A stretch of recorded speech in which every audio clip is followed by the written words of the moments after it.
Em Cuiabá, o esforço para reduzir o número de casos da Covid-19 está dando resultado. A população está cada vez mais consciente e já não há filas para leitos de UTI exclusivos para a doença. Uma vitória importante de quem está à frente da batalha e de todos os cidadãos. Com as ações de enfrentamento e os reforços na saúde, os casos de Covid-19 já estão diminuindo. Façam a sua parte. Passamos pelo momento mais difícil, mas sem vacina, ainda temos um longo caminho pela frente. O coronavírus mata. Usar máscara, higienizar as mãos e respeitar o distanciamento é mostrar que você se importa com sua vida e a vida dos outros. Mais do que um gesto de solidariedade, usar máscara é obrigação. Converse com seus familiares, amigos, vizinhos. Defenda essa ideia nas redes sociais. Prefeitura de Cuiabá.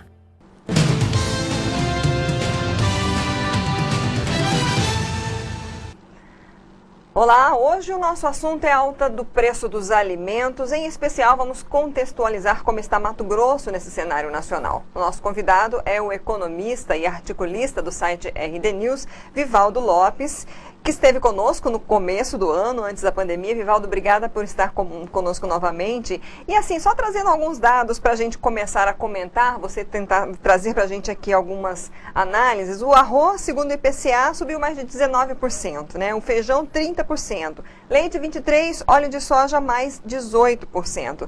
E eu queria que você comentasse, explicasse o porquê. O secretário de Políticas Econômicas do Ministério da Economia, Adolfo Saxida, explicou que o aumento no consumo também se deveu ao auxílio emergencial. O que aconteceu com a nossa economia para a gente estar pagando tão caro? E disse, olha, muito obrigado pela oportunidade novamente. Relembrando, acho que foi em janeiro, começo de fevereiro, que eu estive aqui, sinalizava um ano muito bom para Mato Grosso. Todo o cenário era positivo, né? O governo equilibrando as contas, uma reforma tributária local, um agronegócio com uma possibilidade enorme de ter uma super safra, preços bons, e daí veio a pandemia em março de forma inesperada. Agora, com relação ao aumento de preço, é um fato real. Alguns fatores, eu seleciono os 3 grandes fatores que estão impulsionando o aumento de preços no Brasil. O primeiro, em alguns como arroz, feijão, é a safra. Teve problema de safra, de quebra de safra, ao mesmo tempo uma explosão no consumo. E um terceiro fator, não no feijão, mas no arroz, exportações. Dólar a 5,50, ficou muito mais favorável à exportação. Então há pressão de consumo, mas o principal fator que está fazendo aumentar o preço de alimentos é a pressão do consumo. Por que se deu essa pressão de consumo, né, o aumento do consumo de alimentos? Primeiro, com a reclusão em casa, o isolamento, as pessoas em casa passaram a consumir mais, se alimentar mais, fazer a comida em casa e não comer em restaurantes ou comer fora, ou comer outros produtos que não aqueles tradicionais como arroz, feijão, batata, mandioca, enfim, tomate. E, então isso pressionou porque aumentou o consumo. O segundo fator, a indústria os produtores perceberam que abriu uma janela de oportunidade para exportações. Coisa muito rara, normalmente o Brasil não exporta tanto arroz e até importa. Então isso também pressionou um pouco, porque desviou-se produto que poderia ser consumido no Brasil para exportação. E o terceiro fator foi o aumento do consumo. Por quê? Principalmente pela ajuda emergencial que o governo deu. Porque o governo, ao fazer o projeto, e isso não está, ele apareceu no mês de abril, injetou um volume muito grande de dinheiro na economia brasileira. Em termos de pessoas, até setembro, até agora setembro, foram beneficiados 67 milhões de pessoas. E foram injetados só pela ajuda emergencial 254 bilhões de reais. É muito dinheiro que passou a circular na economia. É bem verdade que uma parte disso ainda está na poupança, uma parte disso as pessoas ainda estão guardando com certo receio, como que vai alongar a pandemia. Mas boa parte desse dinheiro foi para o consumo de alimentos, foi para o consumo de produtos de higiene pessoal, foi para produtos de higiene dentro da casa, foi para medicamentos e foi também para materiais da construção civil. As pessoas passaram a reformar a casa, ampliar um pouquinho, porque tiveram uma renda inesperada, que era os R$600. Alguns tiveram que adaptar parte da sua casa para fazer o home office, para fazer o teletrabalho, iluminar aqui, mexer ali, adaptar uma sala para ser um pequeno escritório. Tudo isso vira consumo. E, naturalmente, como a indústria e o comércio não estavam esperando, entre março, abril e agosto, um consumo tão alto, faltou, de certa forma, o produto. Não faltou, mas foi pressionado. Então, os preços aumentaram. A famosa lei da oferta e da procura na economia. Então, o que explica esse aumento, essa explosão, e alguns teve determinado produto que aumentou 29%, 19%, você já citou alguns aí. Então, nos produtos de construção civil, tem alguns que estão chegando a faltar. Cano de PVC, por exemplo, está em falta. A indústria não está conseguindo fornecer conforme a demanda do varejo. É um fato positivo para o Brasil, porque teve dinheiro emergencial e as pessoas passaram a consumir. Tem um problema que pode afetar os índices de inflação de setembro para frente. Até agosto não afetou muito, porque eles também têm um certo período para aparecer no índice da inflação. E também a inflação é uma média ponderada de muitos produtos, então tem alguns que subiram muito, mas tem outros que caíram. Por exemplo, as pessoas que consumiam passagens aéreas, que consumiam viagens, hotel, faziam turismo, deixaram de fazer. Então a parte de serviços caiu muito o custo no consumo, na despesa familiar. Essa ponderação acaba não pressionando tanto a inflação. Mas na hora que publicar a inflação de setembro, provavelmente já deve aparecer um aumento, uma certa alta na inflação. Olhando assim, sob o ponto de vista leigo, né, parece um contrassenso, porque o auxílio emergencial veio para ajudar quem estava desempregado, quem estava passando fome durante a pandemia, né? E agora essas mesmas pessoas estão tendo que pagar muito mais caro pelo preço do que é produto de cesta básica. O governo ele não tinha como prever e tentar frear isso, porque o auxílio uma hora ele vai acabar, né? Os preços eles vão retroagir também? Pode acontecer isso de baixar ou não vai ter essa Olha, o governo podia fazer pouco. Aliás, fez bem o dever de casa. Talvez um dos setores que o governo federal mais acertou foi justamente em promover essa ajuda emergencial. Vou só dar uma lembradinha nela. Quando o governo, forçado pela sociedade, pelos analistas políticos todos, analistas sociais, que o governo tinha que fazer um programa para ajudar as pessoas que não poderiam sair de casa, ficariam desempregadas, ele mandou uma proposta propondo R$200. Lá dentro da Câmara, do Congresso, eles resolveram aumentar para R$500. E no final o presidente Bolsonaro falou, então não é nem os 200 que o ministro Paulo Guedes propôs e nem os R$500 que o Congresso propôs, vai ser R$600. Queria ficar com o pai de uma criança bonita e realmente está usufruindo desses resultados. Então passou-se a dar R$600. Tem famílias, Lides, que perderam o mesmo emprego e estavam com renda zero. Tem pessoas que não tinham nada de renda e passaram até R$600 por mês.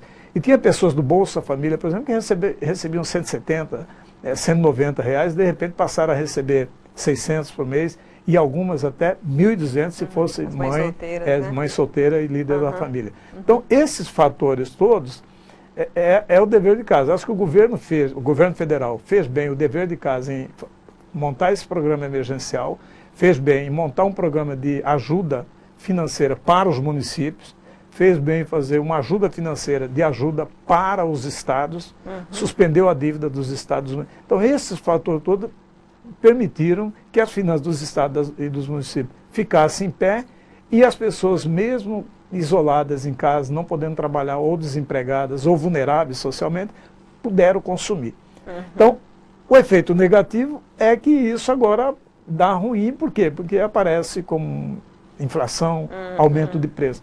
Para famílias que ganham 3 salários mínimos, o aumento desses produtos como tomate, batata, arroz, leite, óleo de soja, afetam muito. Para a pessoa que ganha 40 salário mínimo, 30, não muito.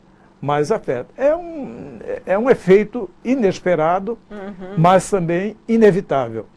E o governo pode fazer pouco, porque o governo não tem como intervir no mercado e dizer, eu abaixo o preço, seguro o preço ou tabela preço. É esperar que o fornecimento volte ao normal e o mercado se ajuste, como foi no ano passado, não sei se no segundo semestre de 2019, teve uma explosão de preço na carne. Também porque as exportações aumentaram, enfim. Mas devagarinho se ajustou. Não voltou a um preço tão baixo como era antes, mas se ajustou. Todos os analistas e o próprio governo trabalham com a hipótese que nós vamos conviver com essa alta de preço até dezembro.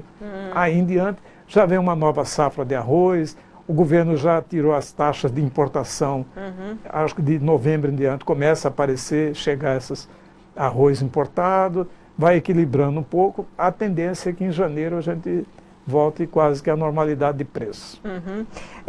Falando um pouquinho aí também agora de Mato Grosso, né, fazendo essa análise, como é que está o nosso estado diante dessa pandemia. Economicamente é um estado que parece não ter sofrido tanto, né, os impactos do fechamento, do comércio, de empresas. A gente sabe que teve, sim, nós já entrevistamos também alguns profissionais, alguns setores que sofreram, né, como você até citou, de serviços, turismo. Mas assim, qual a avaliação que você faz nesse tempo aí? Nós temos de março a setembro, né? Como é que está Mato Grosso no cenário nacional? Olha, Mato Grosso é um dos que está mais saudável. É um ano que Mato Grosso, dos estados, talvez é um dos que saia melhor da crise, é Mato Grosso. Saia mais rápido e melhor. Não vamos crescer como esperado. A estimativa é que Mato Grosso cresceria em 2020 algo entre 5% e 7% a 7,5%. Então é um crescimento muito alto para um Brasil que ia crescer 3%. A gente não vai crescer isso, mas também não vamos cair 6,5% como a economia brasileira vai cair. Mato Grosso deve ficar ali próximo de 0%, ou crescer 1,5% a 2% nesse ano. O que favoreceu Mato Grosso? Alguns fatores. O primeiro deles é a boa situação do agronegócio, do setor agropecuário.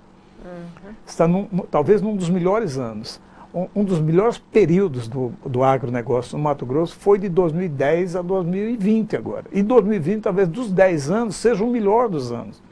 Tivemos uma super safra, preços dentro do Brasil muito bons, preços internacionais bons e uma demanda aumentando aqui no Brasil e a China comprando tudo.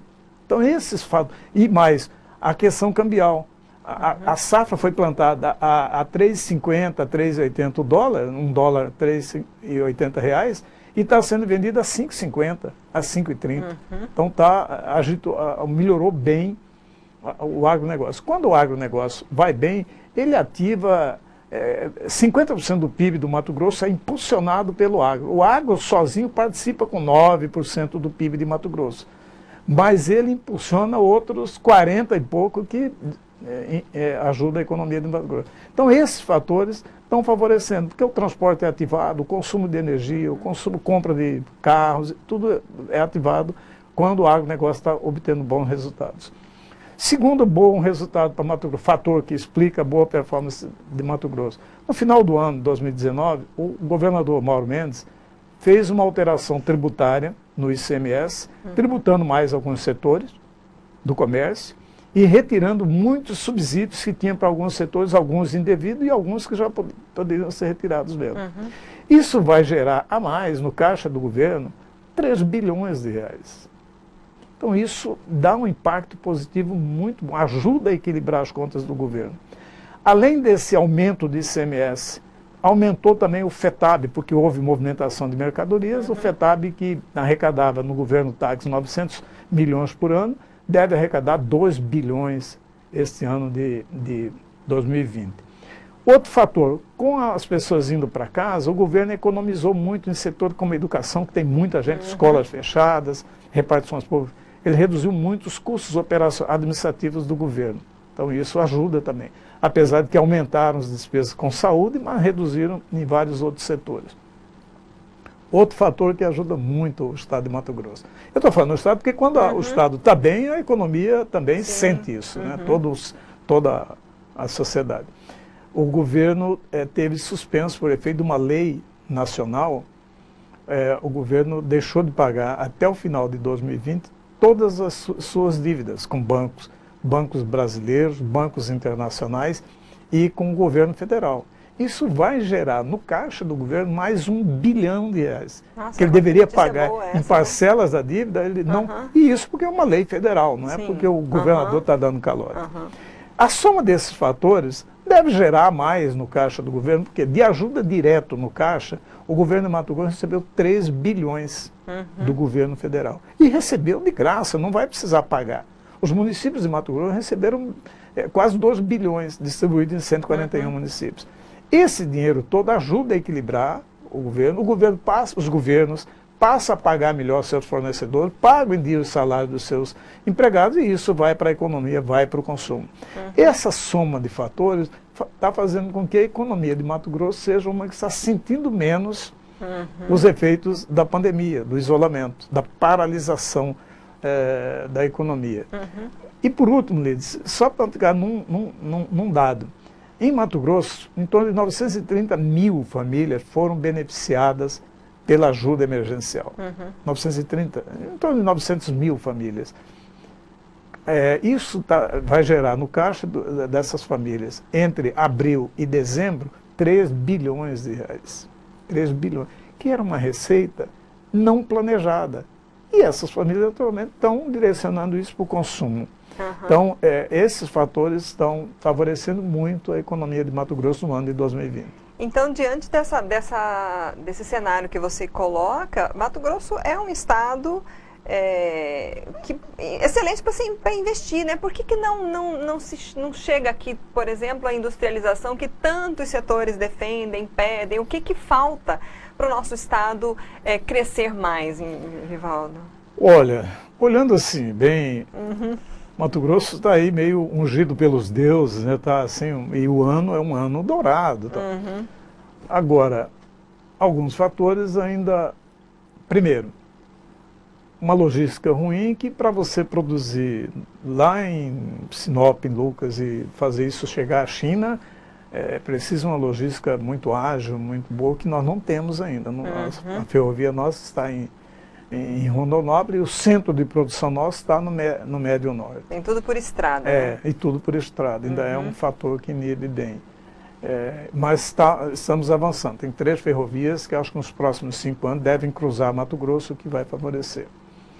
E outro fator que eu vejo que é um inibidor de investimentos é a insegurança jurídica. Se a gente olhar os 3 últimos governos, cada mudança de governador saiu... O governador Marja, entrou o Silval, hoje houve algumas alterações em política tributária e política de incentivo para empresas investirem em Mato Grosso. Saiu o Silval, entra o Pedro Tax, também já houve questionamentos, denúncias e retirada de alguns setores que tinham incentivos fiscais e deixaram de ter.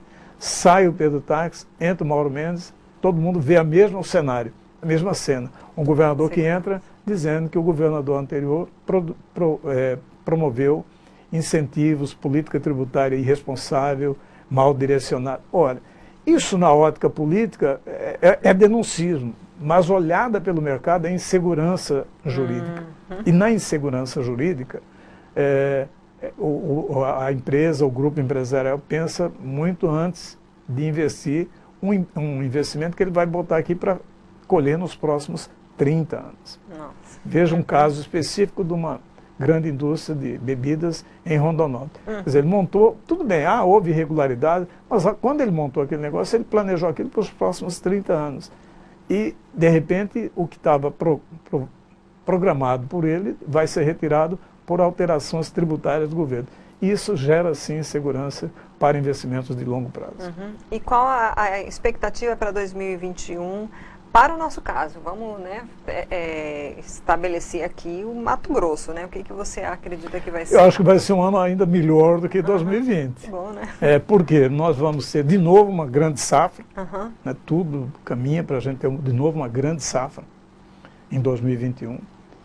Preços também continuarão bons, os internacionais e os locais, porque a economia vai ser reativada a partir de janeiro. Nós ainda vamos sofrer um pouco até dezembro, saída da pandemia, alguns setores. Tem com os setores fortes da economia que ainda estão sentindo muito, que é o setor de serviços, turismo, hotelaria, restaurante, eventos, esses estão sentindo muito ainda. E vão demorar mais a voltar à normalidade. Mas 2021 a economia deve voltar a fluir normalmente. Em Mato Grosso nós vamos ter de novo uma safra maior do que a foi de 2020. Para você ter uma ideia, eu estava olhando alguns dados dessa semana, 63% da safra de 2021, que ainda nem foi colocada semente na terra, já está vendida. Nossa. Então, eles ficam comprometidos a produzir. Segundo, algumas indústrias que estão avançando, setores industriais estão avançando em Mato Grosso, já vão estar produzindo bem em 2021, por exemplo, com a indústria do etanol, que é uma industrialização do milho. O milho, até 6 anos atrás, produzia algo como 12 a 15 milhões de toneladas por ano, aqui em Mato Grosso. Esse ano, a gente não prestou atenção, mas o milho já ultrapassou a soja. A soja produziu 35 milhões e 400 mil toneladas, o milho vai produzir quase 36 milhões de toneladas esse ano de 2020. Então ele já ultrapassou a soja. E tem uma vantagem com o milho em relação à soja. Hoje, boa parte do milho está sendo industrializado em Mato Grosso porque ele está virando etanol de milho nas plantas industriais localizadas em várias áreas de Mato Grosso. E o Estado vai entrar 2021 mais equilibrado. Porque suspendeu, você viu, o governador já até anunciou que pagava o salário dia 10. Sim, vai pagar no fim do mês. Já vai pagar dia 30. Então já é um sinal de saúde financeira boa do Estado. Quando as finanças do Estado estão equilibradas, tão boa, a economia, o restante dos negócios é bom para os negócios. Então eu vejo 2021 como um ano ainda melhor do que 2020. Até porque espera-se que nós já tenhamos vacina para o coronavírus e não vamos mais ser surpreendidos por uma pandemia desse tamanho que apavorou, assustou tanto todos nós. Né? Sim, e nada de segunda onda, terceira onda, e sabe lá o que ainda ficam esses fantasmas assim, né? Fantasma, vai mais vir uma... mas Bem, mesmo como a gente está vendo na Europa, em outros lugares, a segunda, a terceira onda, primeiro a gente já está sabendo como lidar um pouco, né? Os cientistas, o SUS, todo mundo, os setores da medicina. E ela já não vem com tanta surpresa e com tanto impacto. Né? Mas, Vivaldo, diante desse cenário tão bom, existe algo que pode ameaçar essa tranquilidade, digamos? Tem sim, a questão ambiental. É um fator que antes era apenas coisa de ambientalistas, de ativistas, de teóricos do meio ambiente, mas passou a ser um fator econômico. Portanto, cuidar bem do meio ambiente, demonstrar que tem política de proteção ambiental, é fundamental para os investimentos em Mato Grosso nos próximos anos. Basta ver o estrago que foi feito no Cerrado, nas queimadas, nos incêndios do Cerrado e também no Pantanal. Isso está, sim, inibindo, deixando as grandes empresas cuidadosas. Essa semana, inclusive, tem um fato novo. As grandes produtores de carne, os grandes frigoríficos nacionais, montaram um consórcio e anunciaram que vão fazer rastreabilidade de todos os fazendeiros que fornecem gado para eles.